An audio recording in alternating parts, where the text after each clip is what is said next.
I'm gonna put my dicks in. Y'all get your dicks out. Y'all ready? I'm gonna put it in. Is primarily geared towards skeptics because the story I'm going to tell you today is often cited as proof that we are not alone in this universe, that aliens exist. Dude, after playing Outer Wilds, I'll believe that aliens exist 100%. I mean, to be fair, I already kind of believe that aliens exist 100%. But, you know, white isn't his color. Yeah, the hat's like strong. That's a powerful hat. That's not just like a white. That's like a white hat.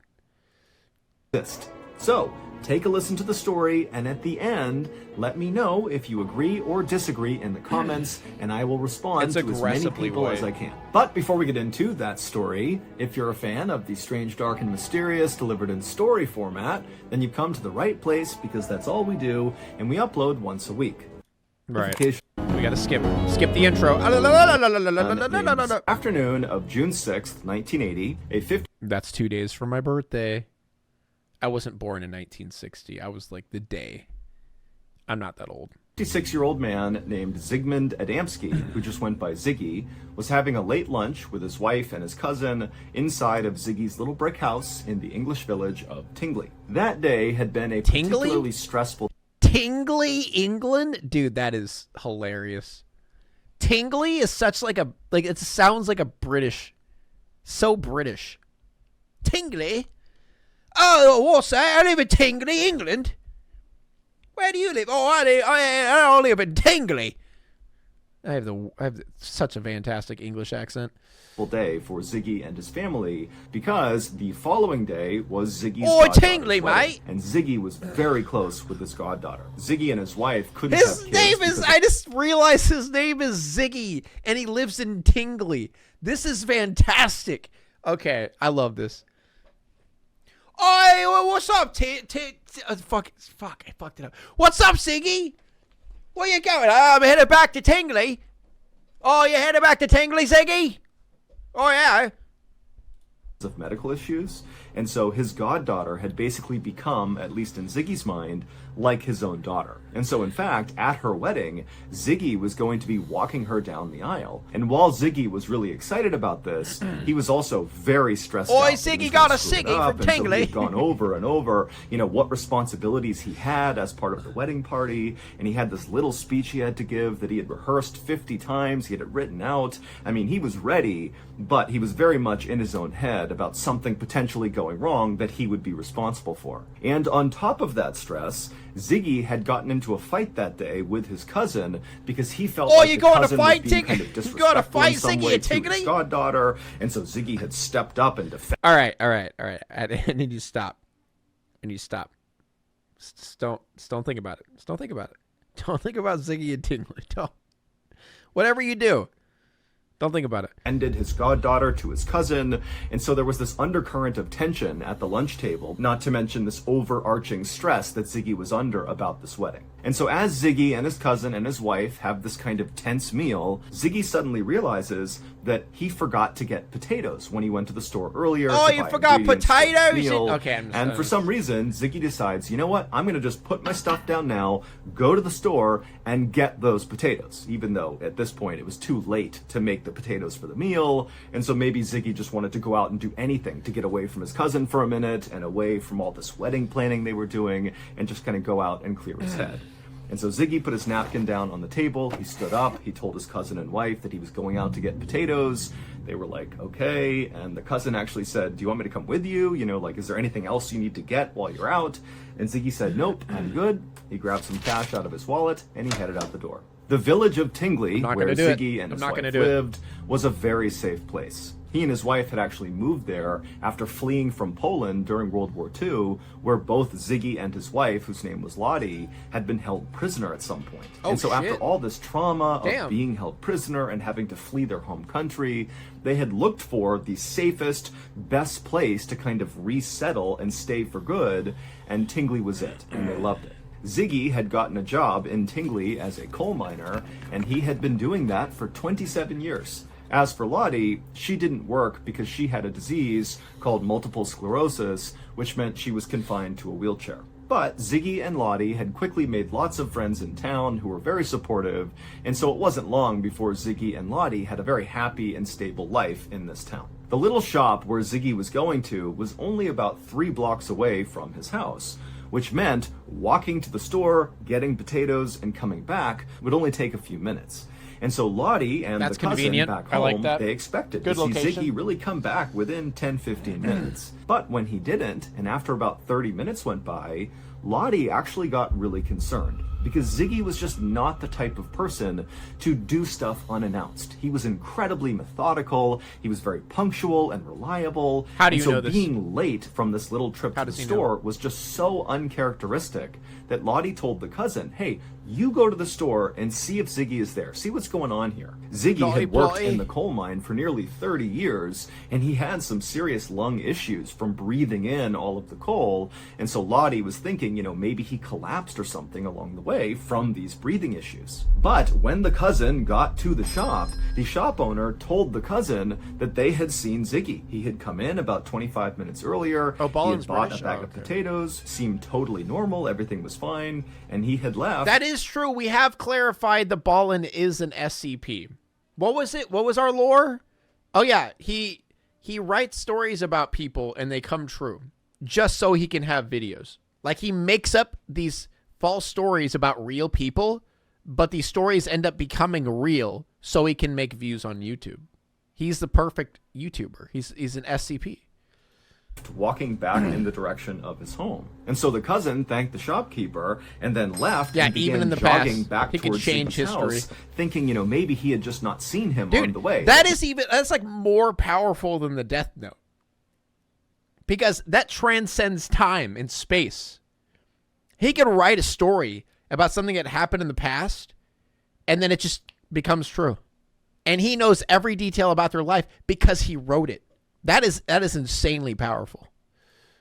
Maybe Ziggy was sitting down somewhere on this 3-block path. But Alright. the cousin got all the way home and didn't see any sign of Ziggy. And so after going back inside of the house, the cousin and Lottie talked about what they should do. He could have killed Hitler, And they yeah. actually went back out into the neighborhood, asking around, asking neighbors and other people if they had seen Ziggy. But after a couple of hours of canvassing the neighborhood and not finding Ziggy or finding any indication of what happened to him, Lottie ended up calling the police. But the police were not inclined to launch a huge investigation for a grown man who's only been missing for a couple of hours in his neighborhood with no sign of foul play or any other sign that anything really bad had happened. And after the police began asking questions of Lottie and the neighbors about what Ziggy's life was like, they learned that recently Ziggy had been declined for an early retirement from the coal mine. Because of those breathing issues he was having, he had requested to retire now, but they said no, and so Ziggy was really upset about that. Wait a He was second, really Ziggy's stressed not about in this Tingly. wedding of his goddaughter the next day. He'd been Ziggy. fighting with his cousin. Also, Ziggy was basically taking care of his wife, who's in this wheelchair all the time. And so because of all these stressors in Ziggy's life, the police started to wonder if maybe it was possible that Ziggy had not been going to get potatoes, but in fact was just was kind going of to get- abandoning his He was going to get milk instead, guys. It wasn't potatoes. It was actually milk. family. And so ultimately, on the day that Ziggy went missing, the police told Lottie and Ziggy's cousin that they should just sit tight, see if he comes back tonight, and if he doesn't, go to the wedding tomorrow because Ziggy is so close with the goddaughter. If he's having some sort of issue right now, he's very likely to come back for something as significant as this wedding. And so Lottie and Ziggy's cousin stayed at the house all night. Not the milk. Ziggy did not come back. They didn't hear from him. And the next day they went to the wedding, but Ziggy didn't show up for that either, even though he's supposed to walk his goddaughter down the aisle. And so after coming back from this wedding, Lottie called Ruh-oh, the police, Raggy. she called local hospitals, she talked to all of her neighbors. I mean, she really put out like an all-points bulletin to everybody in the area that something terrible has happened to Ziggy and we need to find him. But despite police beginning to lean into this and her neighbors really going out in force to try to find Ziggy, no one could find him. He had just vanished. Aliens. Aliens. Guys, that's all it was. All right, what does he got? What does he got for us? What ad? Oh, God! June 11th, so 5 days after Ziggy went to get potatoes and then vanished, a man named Trevor Parker got to work at his father's coal yard in the English town of Todmorden. The coal yard was basically just this big open lot that had a chain link fence around it that butted up against some railroad tracks. And inside of this lot were just these huge mounds of coal up against the perimeter of the lot. And then also inside of the coal yard was one still in small Ziggy? office building. And so on this morning, when Trevor pulled through the gates of this coal yard, first of all, he could see the entire yard the second he went in. And as he looked out, all he noticed was the fact that everything was wet from an early morning storm. And so after just kind of surveying around the lot to make sure none of the coal got blown around from the storm, he made his way to the small office building to do some paperwork. Trevor would work inside of that office building for a while, and then around lunchtime, Trevor decided to just go and get some lunch and kind of have a nice long lunch break. And so he left, he went to the pub, he was there for a couple of hours, and then around 3:45 p.m., he came back to the coal yard, and when he went through the gates, everything looked the same, except there was this dark thing on top of one of the coal piles in the back of the yard. Now, Trevor didn't know if he had seen it when he had first arrived that morning or if it was new, but whatever it was on this pile, it immediately caught Trevor's attention. And so after parking his vehicle, Trevor began walking over to this 12-foot-tall coal pile with this thing on it, and when he got about 30 feet away from it, he realized he saw someone's shoe, that this dark figure was a person, and right away Trevor started rolling his eyes because there was a group of homeless people that lived near the railroad tracks just outside of the coal yard, and it wasn't uncommon for them to get really drunk and then wander their way into the coal yard where sometimes they would fall asleep. And so Trevor's thinking, okay, clearly one of these drunk homeless people has found their way into the coal yard and they've passed out. Can I play mortuary assistant? Coal. And so instead of going over and talking to this person directly, Trevor just turned around, went back inside of the office building, and he called for an ambulance. The ambulance arrived a few minutes later. They did not why do English ambulances look so fucking hilarious? It looks like an ice cream truck. Why am I complaining? It's free. We have to pay like thousands of dollars just to get an ambulance. This is free. I'm sad now. I'm sad. Have their sirens on. They didn't come flying into the yard. This was a routine thing they were doing. They were scooping up a drunk and bringing them back to the hospital. And so when the medics got out of their ambulance and Trevor directed them over to the proper coal pile, they were just cracking jokes along the way. This was not a big deal. When the two medics got to the bottom of the coal pile, one of them began climbing up the coal to go see this drunk person and get them down. And so Trevor, as this is happening, he walked a little bit closer, and when he did, he realized that the person who had fallen asleep on the coal, they had really nice pants on, like tailored pants. They were certainly not what Trevor expected this person to be wearing. But before Trevor could even really react to the clothes this person had on, the medic who had climbed up had finally reached this person. They reached down and began trying to move the person around. And suddenly, when they had manipulated this person's body enough, the medic's facial expression completely changed. They went from somewhat routine to happy. Totally horrified. And they backed off of this person on the coals. They turned around and ran down the coal, practically falling over themselves. And when they got down there, Trevor heard the medic say to his partner, call the police right now.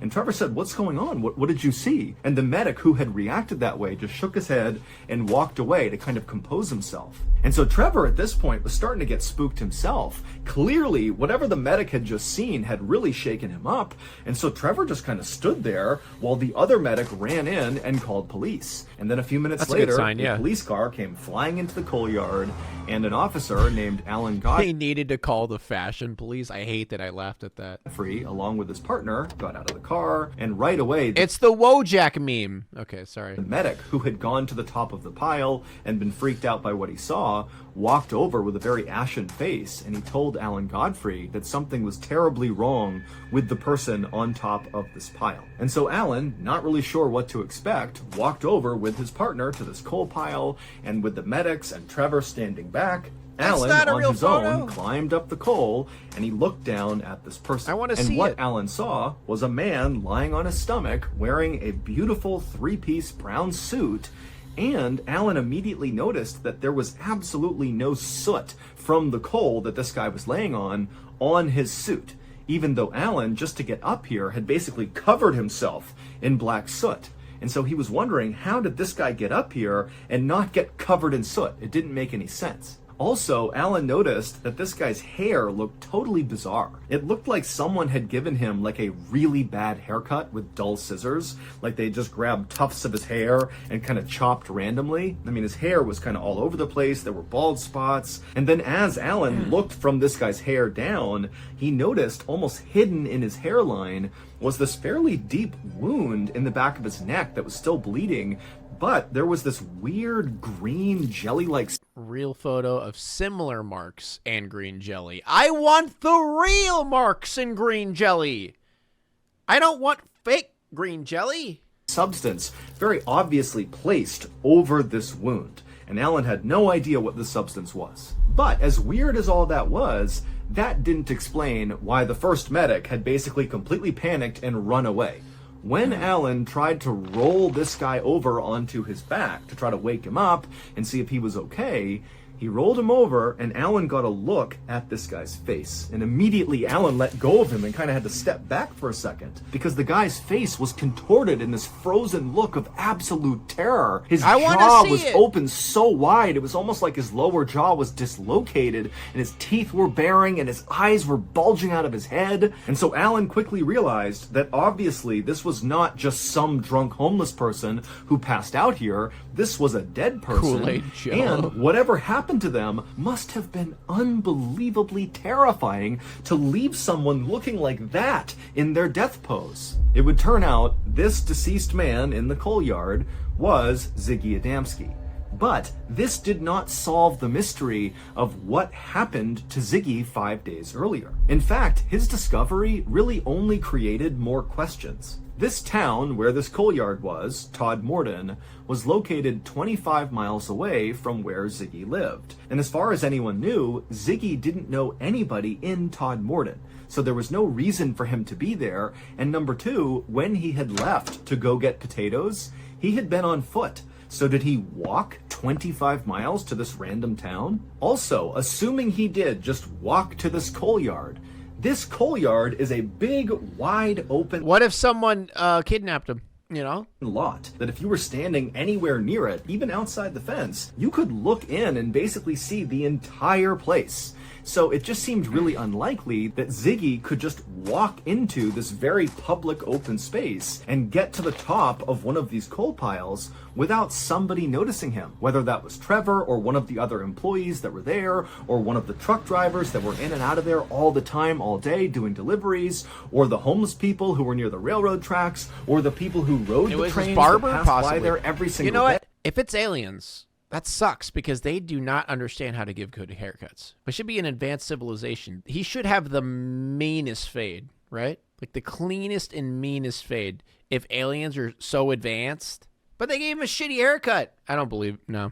I mean, there are a lot of eyes on this coal yard, but nobody saw Ziggy. It was like he just kind of appeared at the top of this pile. And again, even if Ziggy had managed to slip in and sneak to the top of this pile, why didn't he have soot from the coal all over his clothes? Crop circle and if cut. Maybe he had been brought there, if someone had killed him and put him on this coal pile, there's even more reason he would have soot all over him because they would have had to drag him up to the top of the pile. And even putting all that aside, if someone really did kill Ziggy and they placed him on this pile, why? This is a very open public place. Someone is going to find him. You're going to get caught if you're the killer. And then, of course, there is the issue of what Ziggy was wearing. That brown three-piece suit he was wearing that had no soot on it, it wasn't his, and it wasn't put on right. The buttons were not lined up. It almost looked like somebody else who didn't know how to put a suit on had... Aliens have no clue how to put suits on. Trust me, I know.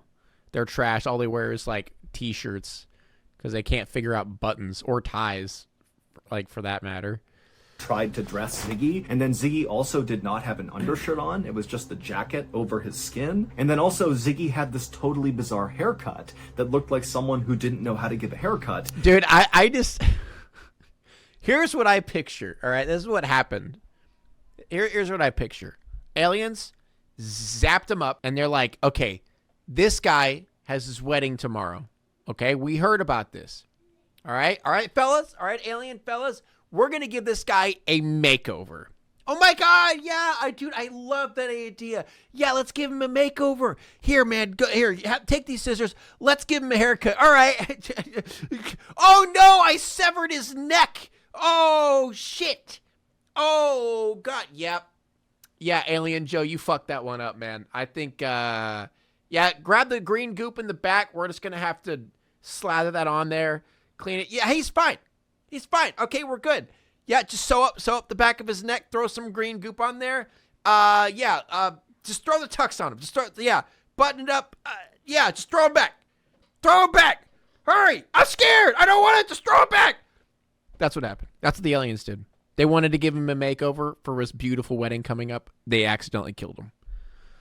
Had cut his hair with scissors and said, good enough. And then, of course, you have this wound on the back of Ziggy's neck. Now, the wound itself was determined not to be fatal. It was a fairly deep cut, but it wouldn't have killed him. It was the scissors they used to cut his hair. Part of that wound was that green jelly that had been placed across the back of it. During Ziggy's autopsy, they were unable to figure out what this green jelly was, and they ran dozens and dozens of tests on it. And also, during the autopsy, the coroner would determine that Ziggy had actually died the same day he had been found. So he was doing something for 5 days between going... I'm telling you, he accidentally died when the aliens tried to cut his hair because he didn't understand human anatomy. And so they started panicking. They didn't know what to do for a few days. They didn't want the cops called on him because, they're aliens. They don't want to get caught. So they just throw his tux on him, say, screw it. I don't know what else to do, and just throw him back. You know what I mean? Missing and being on this coal pile. Or they came on him, one of those.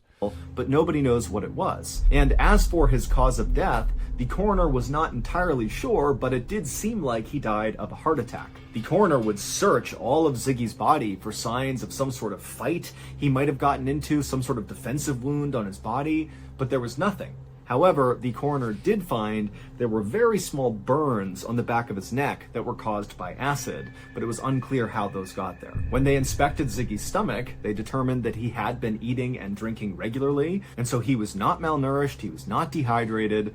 He was relatively healthy when he died. He just had this heart attack for unknown reasons, and apparently whatever gave him... Cuts deep into scalp. What's that red stuff pouring out? Hurry up, get the green goop. Him the heart attack. I mean, think about it. If we found an alien and we wanted to give the alien a makeover, give it a haircut, what if their hair was like connected to their innards or some shit, right? And then they die. We just panic. We wouldn't know what to do. I mean, everyone deserves a makeover, even aliens. Scared him so badly, his face contorted in that horrible way. Ultimately, the coroner just kind of gave up and ruled that Ziggy had died of natural causes, and then the case was closed. But to this day, no one really has any idea how Ziggy went from going out to get groceries to winding up 25 miles away, dressed differently, with this haircut, with this jelly on him and acid burns, dead with this horrible look on his face on this coal pile. It doesn't make any sense. They gave up. This case has become very famous because people say it is the best example of alien abduction. That Ziggy had left his house to get groceries, got abducted by aliens, and then over 5 days, these aliens did stuff to Ziggy, including cutting into his neck and dropping acid on him, and then they put that... Just alien stuff, cutting his neck open, dropping a couple drops of acid on, giving him a shitty haircut, just alien things. Green stuff on the back of his neck. They dressed him the way they thought people dressed, in a suit, but they didn't really do it right. And then they literally just dropped him on top of this coal pile, which would explain why he didn't have soot all over him. He was dead, they dropped him, and he just landed on the top of the coal pile. And even if you think that's totally far-fetched, keep in mind, still today, we do not know what that green jelly compound was on the back of his neck. It's literally never been identified, and people have been trying to figure it out for 40 plus years. Also, it's worth noting that one of the responding police officers, Alan Godfrey, claimed to have seen a UFO within weeks of finding Ziggy Adamski. Yeah, I don't know about that one. I mean, I don't know. I'm a believer in aliens and shit, right? But I don't know. Maybe it's just a TikTok prank. Now it's time to walk away. I hope you enjoyed your stay.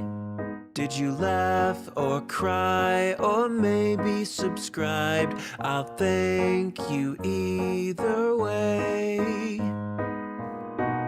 You know I will miss you.